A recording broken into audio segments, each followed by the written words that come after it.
So guys, what's going on? Trailblazer Motor here with my very first motorcycle. So I just put a video up on the Yamaha R3, but actually this is my first motorcycle. I got the Yamaha for someone else. Even though that bike is really fun, this big beast right here is what taught me everything I know.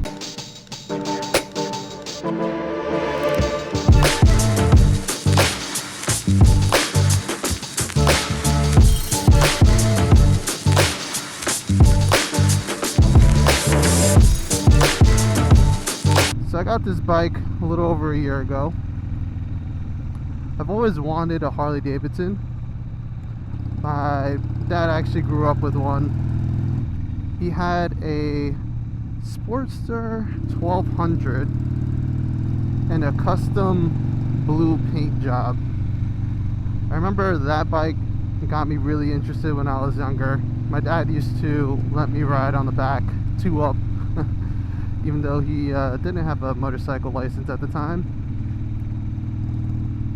The bike just always stood with me. When I think of a motorcycle, that's what I think of, and that's exactly why I got this bike. So out of all the Harley Davidsons, I gotta say this one's probably the most recognizable, most iconic. This is the 2000 Sportster 883 Hugger Edition. This color is stock. This is a stock Harley Davidson color. I did not paint it in this color whatsoever. I actually didn't like it at first, but the yellow really grew on me, and I gotta say this bike turns a lot more heads than the Yamaha R3, hands down. This bike is loud. People know this bike from a mile away, and it's yellow. Like how can you miss this bike? When you're driving, someone's walking, like everybody could see this bike and know it's coming. So to give you guys a quick rundown of the specs, pretty obvious, but it is an 883cc motorcycle, hence the name Sportster 883. They do make this in a 1200 model. There is another brother to this motorcycle, the 48. Has a smaller gas tank, bigger tires, 1200cc, but this is pretty much the entry-level Sportster, or entry-level motorcycle for Harley Davidson. They did come out with the new street 500s or 750s, but back in 2000 this was pretty much the entry-level to Harley Davidson. These bikes today, brand new, go for around $9,000, I want to say. You could upgrade them here and there. There's really not that many upgrades for this bike, and it could run you up to, I think, about $10,000 and change, give or take. So I got this as a used motorcycle. Did a couple of things to it. I did upgrade these to the Roland Sands adjustable levers.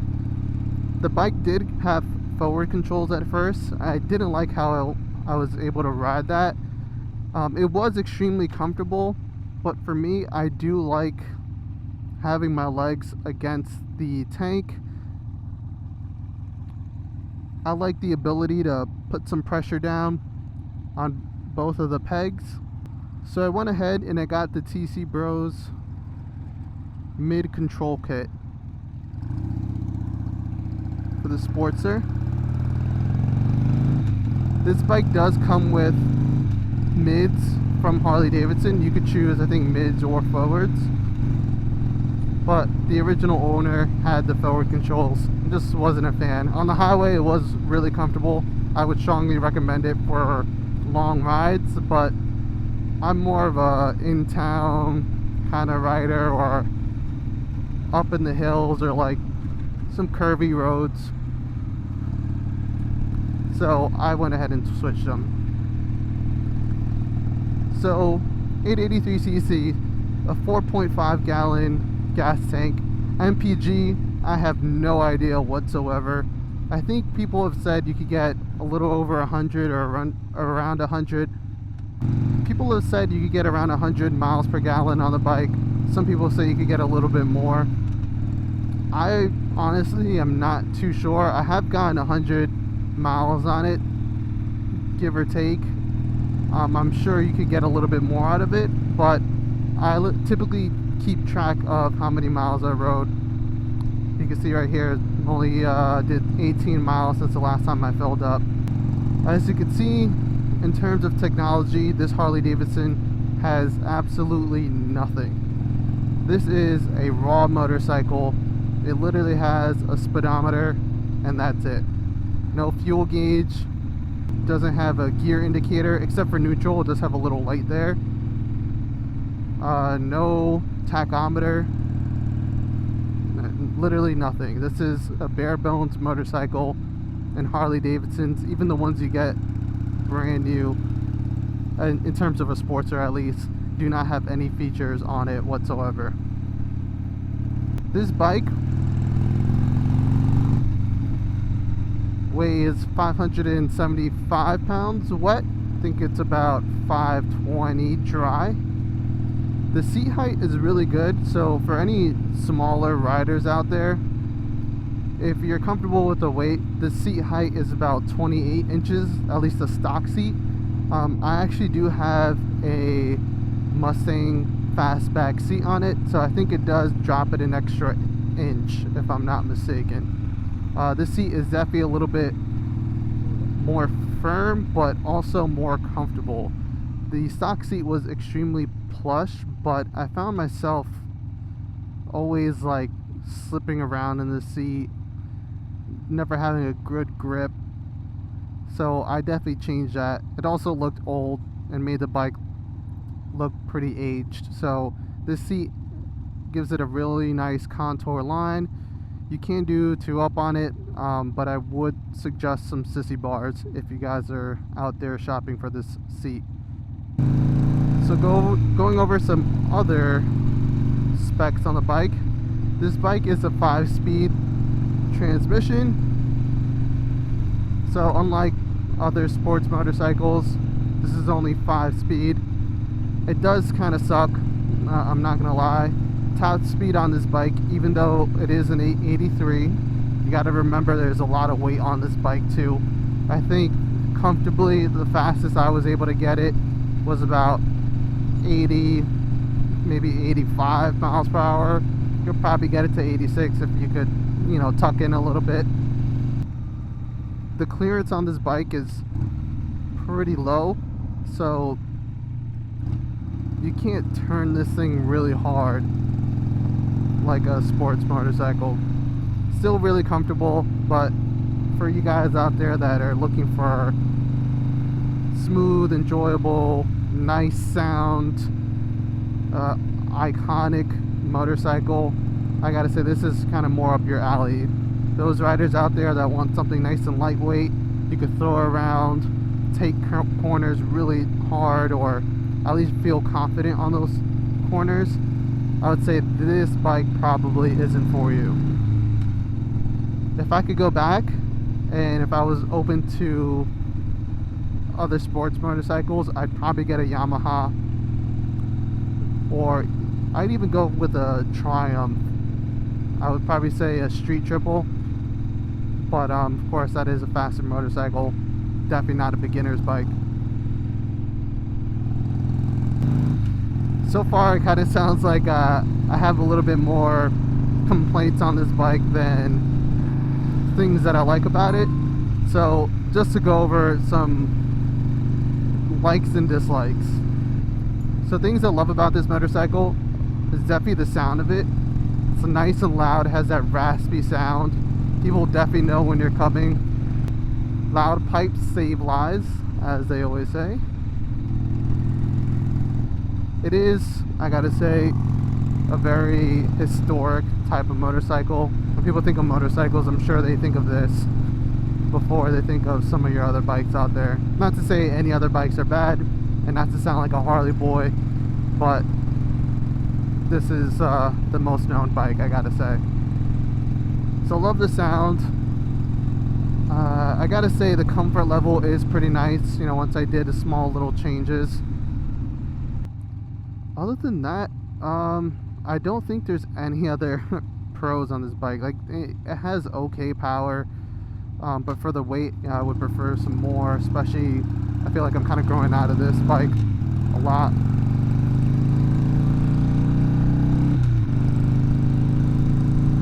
So things I really dislike, these mirrors, oh my god, the number one thing that I hate on this bike. You can see this one is extremely floppy.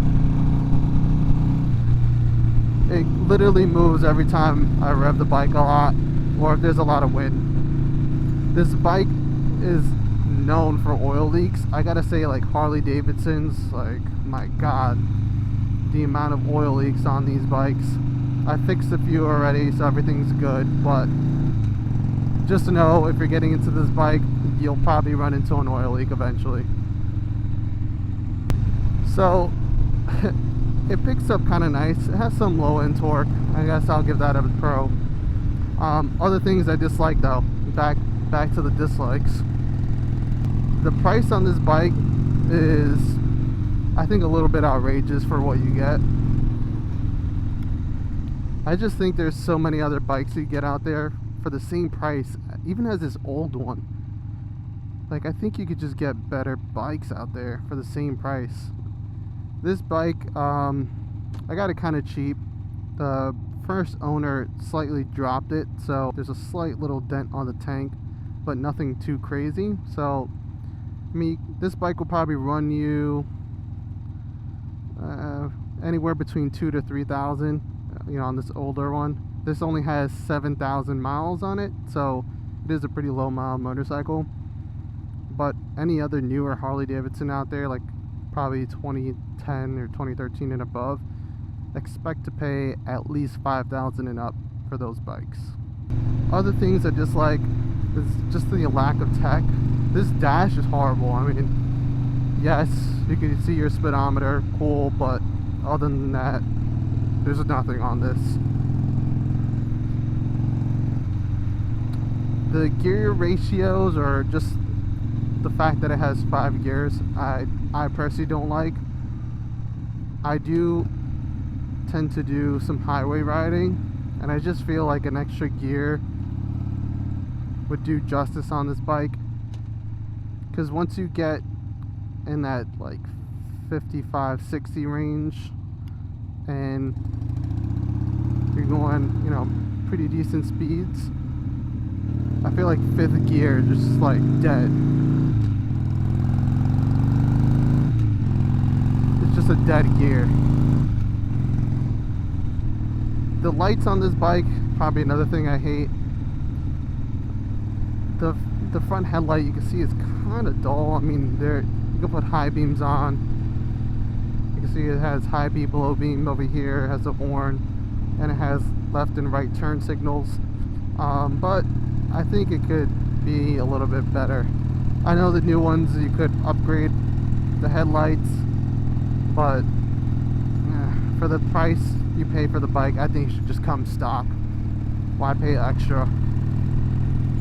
One little feature I gotta give it to Harley Davidson, given that it's a 2000, is that it has self-canceling left and right turn signals. My Yamaha doesn't have that. I wish it did. It'd be pretty cool to have. But it's not a deal breaker. I mean, you should also get into the habit of canceling your own headlights. These don't cancel 100% of the time, but I gotta say they do work pretty well. Needless to say, this is a heavy motorcycle, so I'm sure you're using both your hands to balance this bike and control it.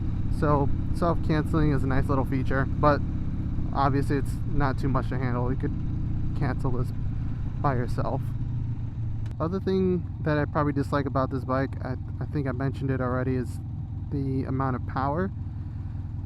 So you could get around people definitely in the street, but when you're on the highway, it's gonna be a little bit tricky. You could take over some bikes and cars, but don't expect to be a speed demon whatsoever. I know I kind of talked a lot of bad things about this bike.